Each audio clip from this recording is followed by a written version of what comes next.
Shalom, bien-aimés dans le Seigneur, nous voici ensemble pour une nouvelle méditation, la dernière méditation biblique de cette semaine, et nous vous saluons au nom de notre Seigneur et Sauveur Jésus-Christ. Je vous invite à lire un texte dans la deuxième lettre de Paul aux Corinthiens, 2 Corinthiens chapitre 1er, versets 3 et 4, et nous allons lire dans la version Parole de vie 2017. Voici ce que déclarent les Écritures.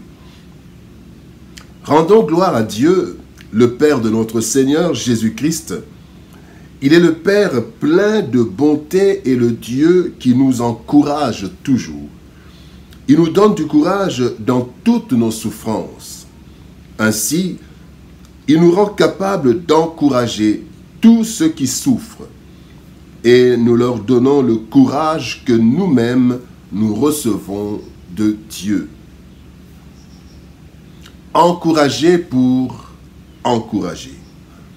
Encourager pour encourager, tel est le thème de notre méditation de ce vendredi 18 août 2023. Notre dernière méditation de cette semaine. Bien-aimés dans le Seigneur, encourager pour encourager. Pèlerins sur cette terre, nous traversons parfois la vallée de l'ombre de la mort, comme dit le psaume 23, verset 4, des temps difficiles. Et ces temps difficiles nous découragent souvent, et cela est dû à notre nature humaine. Le découragement nous ronge et peut nous détruire physiquement, psychologiquement et même spirituellement, lorsque nous abandonnons la foi suite aux difficultés que nous rencontrons. Le texte de ce jour nous enseigne que l'Éternel étant le Dieu de toute consolation, ne manque jamais de nous encourager. Et cet encouragement a plus d'un objectif que nous allons voir au cours de notre méditation de ce jour. Première leçon que nous pouvons tirer de ce texte: quand le découragement nous envahit. 1 Roi chapitre 19 verset 4 nous dit: pour lui il alla dans le désert, il s'agit d'Élie, il alla dans le désert où après une journée de marche, il s'assit sous un genêt et demanda la mort, en disant: c'est assez, maintenant Éternel, prends mon âme, car je ne suis pas meilleur que mes pères. Même l'un des plus grands prophètes de Dieu, Élie, a connu le découragement devant le danger qu'il courait. Lui qui venait d'accomplir un exploit, chanté jusque dans nos jours, à nos jours, on chante les exploits d'Élie qui avait fait tomber le feu du ciel. Mais il a été découragé devant la menace de Jézabel. Dans les situations difficiles, parfois nous sommes envahis par le découragement qui provoque trois choses principalement. Le découragement provoque le doute. Oui, le doute s'installe. Jean-Baptiste, celui qui est venu annoncer Jésus-Christ, commence à frôler le doute. Dans Luc chapitre 7, verset 20, la Bible dit, les disciples dirent à Jésus: Jean-Baptiste nous a envoyés vers toi pour savoir si tu es celui qui doit venir ou devons-nous en attendre un autre. Le doute s'est installé. Deuxième chose qui arrive quand il y a le découragement, il y a la volonté qui s'épuise. Dans 1 Roi chapitre 19, verset 4, Élie dit: c'est assez maintenant, Éternel, prends mon âme. Il n'avait plus la volonté de continuer. Troisième chose qui arrive, parfois la révolte aussi se rapproche. Quand nous sommes découragés, la révolte se rapproche.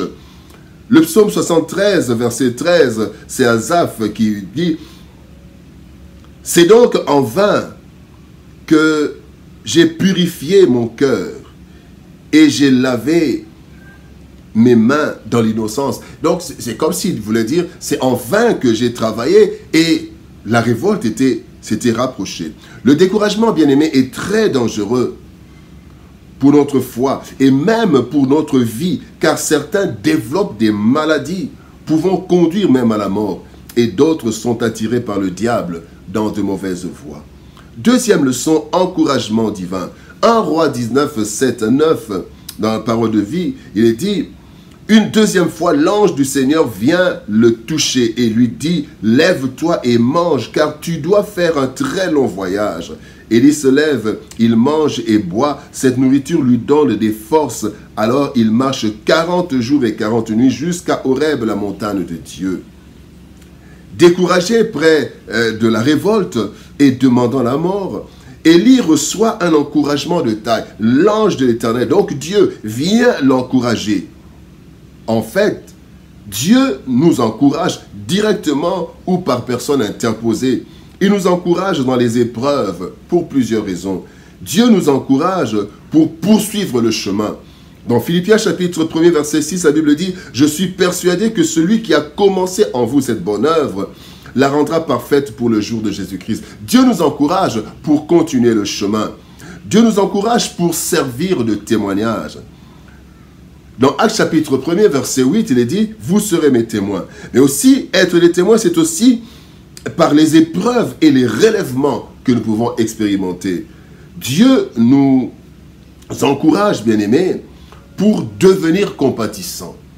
Lorsque nous sommes consolés, nous devenons aptes à consoler aussi les autres. Voilà pourquoi nous allons passer au troisième point où nous parlons de prêt à encourager. Nous avons été encouragés, nous sommes prêts à encourager. 2 Corinthiens chapitre 1er verset 4 dit « Qui nous console dans toutes nos afflictions, afin que par la consolation dont nous sommes l'objet de la part de Dieu, nous puissions consoler, nous puissions encourager ceux qui se trouvent dans quelques afflictions. » Nous sommes rendus capables par Dieu d'encourager les autres. Quand il nous encourage, il nous rend capables d'encourager les autres.